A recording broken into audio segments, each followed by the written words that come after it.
11월 1일 새 달, 또 새 주간의 첫날이 되었습니다.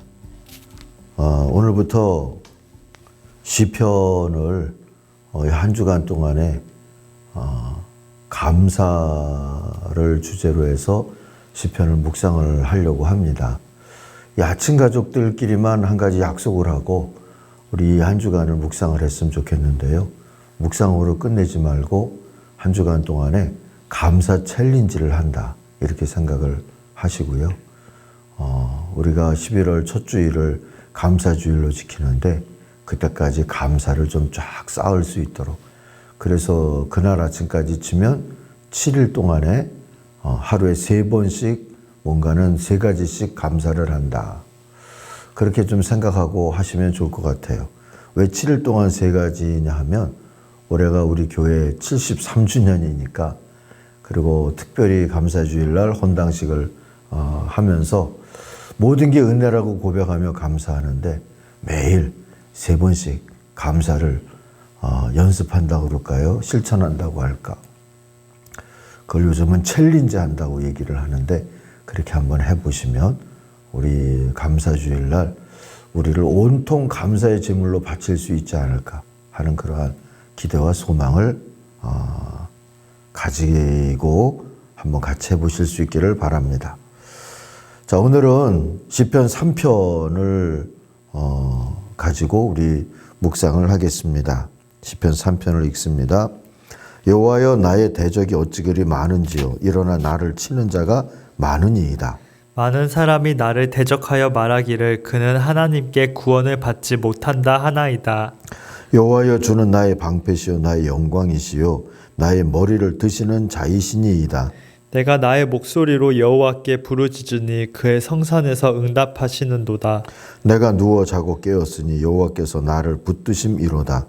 천만인이 나를 에워싸 친다 하여도 나는 두려워하지 아니하리이다.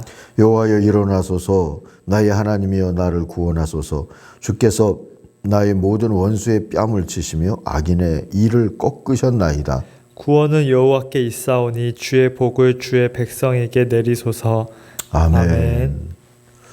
묵상의 제목은 부르짖어 맡기는 삶이라고 했습니다. 이게 역사적인 배경을 갖고 있는 시예요. 다윗이 아들 압살롬을 피할 때 지은 시라고 되어 있습니다. 사무엘하 18장에 이 배경이 들어있죠. 다윗의 아들 압살롬이 북쪽 이스라엘 지파들을 중심으로 해서 인기몰이 정치를 했어요. 그리고 그들과 함께 아버지 다윗에게 반기를 들었죠. 결과는 2만 명이 죽고 큰 전투는 일단락이 되긴 했어요. 그러면서 압살롬도 죽었죠. 요압의 손에 죽었어요. 내 아들아, 내 아들아 하고 울부짖었던 그런 다윗의 기도가 기억이 납니다. 그런데 오늘 이 3장은 압살롬이 승승장구할 때 다윗이 예루살렘 성을 내주고 피난 가면서 했던 기도입니다. 그러면서 이 위기의 때에 다윗은 맡길 수 있고 또 들어주시는 하나님이 계시는 게 감사하다 하는 마음을 가지고 자신의 문제를 하나님 앞에 부르짖어 아뢰는 그런 기도인 것이지요. 감사는 조건에 대한 반응이 아니라 믿음으로 순종하는 일이다 하는 것을 이 다윗의 시편을 통해서 또 한번 배우게 됩니다. 세번역 말씀을 우리 또 한번 읽어가면서 이제 내용을 한번 살펴보겠습니다. 1, 2절 말씀을 보십시오. 여호와여, 나의 대적이 어찌 그리 많은지요. 일어나 나를 치는 자가 많으니이다. 많은 사람이 나를 대적하여 말하기를 그는 하나님께 구원을 받지 못한다 하나이다. 자, 상상을 한번 해보세요. 아침입니다. 도망치던 다윗은 어느 들판에서 잠이 깼어요. 생각하면 기가 막힌 현실이고 모든 게 고통스러웠겠죠. 대적이 참 많습니다. 이 많다는 말을 1, 2절에 3번이나 하고 있거든요. 대적이 어찌 그리 많은지요. 나를 치는 자가 많으니이다. 많은 사람이 나를 대적하여 말하기를. 다윗은 유독 내 인생이 왜 이렇게 많은 고난이 있을까, 대적들이 많을까 하는 생각을 또 한번 했던 것 같아요. 거기다 2절에 보니까 대적들이 말하죠. 그는 하나님께 구원받지 못할 자야. 요즘 말로 하면 악플이 많은 거죠. 좋지 않은 댓글이 많은 겁니다. 하나님도 다윗을 돕지 않아. 이런 거예요. 자, 이렇게 많은 문제가 있고 많은 대적이 있고 고통이 심한데도 불구하고 이상하게 이날 아침에 깨닫는 감사가 있어요. 어떻게 내가 이 밤을 잘 잤을까 하는 거죠. 3절, 4절 그런 마음을 가지고 다윗이 기도를 하는 내용이 나옵니다. 여호와여 주는 나의 방패시요 나의 영광이시요 나의 머리를 드시는 자이시니이다. 내가 나의 목소리로 여호와께 부르짖으니 그랬어요. 다윗이 기도한 것이 어떤 면에서는 이 아침에 편안하게 시작할 수 있고 많은 대적과 환란이 있는 중에도 또 많은 악평이 있는 중에도 하루를 평안하게 시작할 수 있는 비결이 되었어요. 그게 기도라고요. 그의 기도를 한번 3, 4절을 다시 보시면은요. 3절에 하나님을 묵상하죠. 주는 나의 방패, 나의 영광, 나의 머리를 드시는 자입니다. 하고 말입니다. 세 번역으로 다시 보면은요. 나의 방패고 나의 명예를 회복시켜 주시는 분이고 나를 떳떳하게 살게 해 주시는 분입니다. 자, 이렇게 묵상이라는 것은 뭐예요? 하나님께 시선을 돌리는 겁니다. 하나님께 시선을 돌리는 게 진짜 기도의 시작이죠. 그래서 묵상하는 이 기도, 아침 우리 기도하잖아요. 우리의 시선을 문제로부터 사람들로부터 하나님께 돌리는 거. 이렇게 생각하시면 좋을 것 같아요. 한참 인문학 공부 열풍이 불 때 노숙인을 대상으로 하는 인문학, CEO를 대상으로 하는 인문학, 공부도 있다 하는 소리를 들은 적이 있어요. 현실 문제 해결에서 고통에서 현실 문제의 해결에 매달리는 고통에서 시선을 돌리는 게 어떤 면에서는 인문학 공부의 의미죠. 그러면서 의외로 쉼과 희망을 얻고 변화를 경험할 수 있었다 하는 이야기가 CEO에서들도 나오고 노숙인들에게서도 나왔다 하는 글을 읽은 적이 있습니다.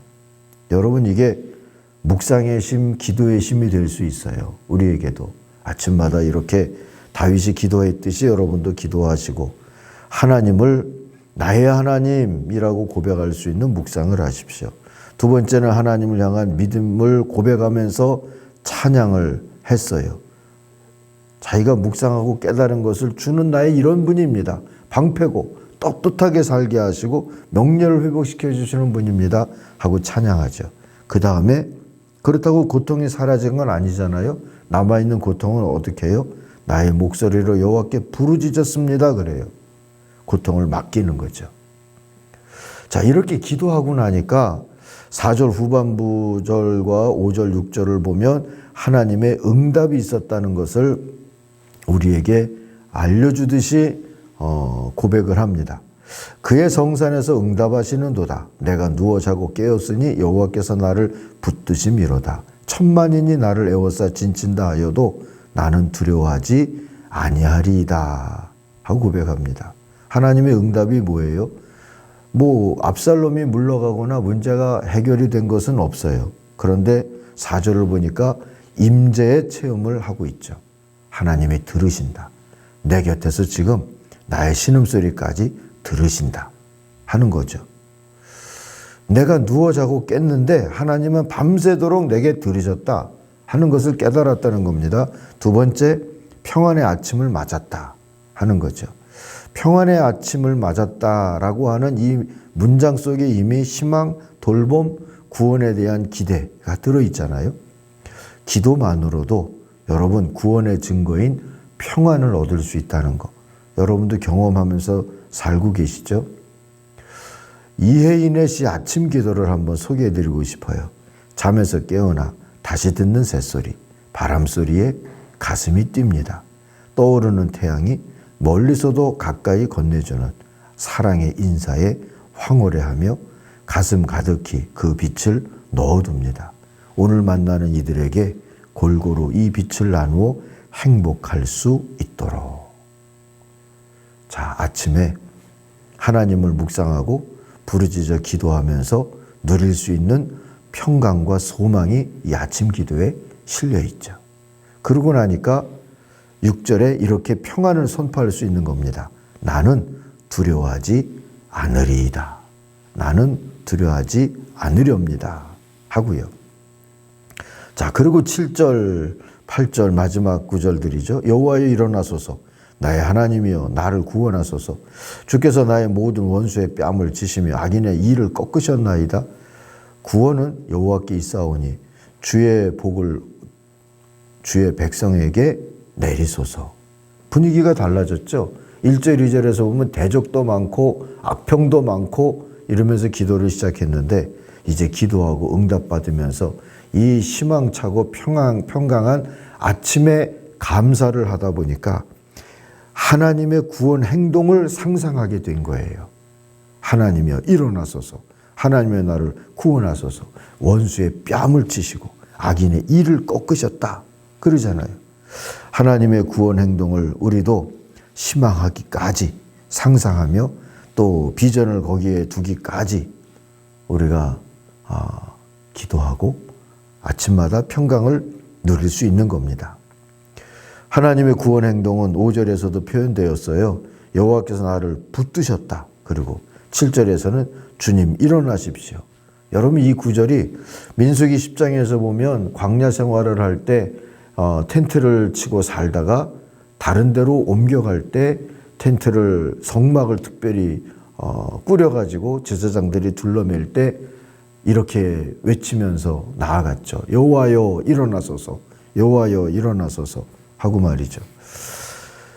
자, 그 다음에 승리에 대한 확신과 찬양이 바로 8절의 결론처럼 나왔습니다. 구원은 여호와께 있사오니 주의 복을 주의 백성에게 내리소서. 구원은 누구에게 있다고요? 주님에게 있어요. 이 구절을 오늘 우리 붙들고 삽시다. 구원은 여호와께 있사오니 주의 복을 주의 백성에게 내리소서.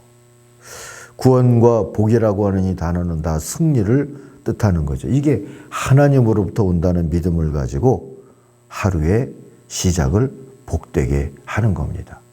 그게 피난처 중에서도 그리할 수 있다는 것이 놀라운 것이지요.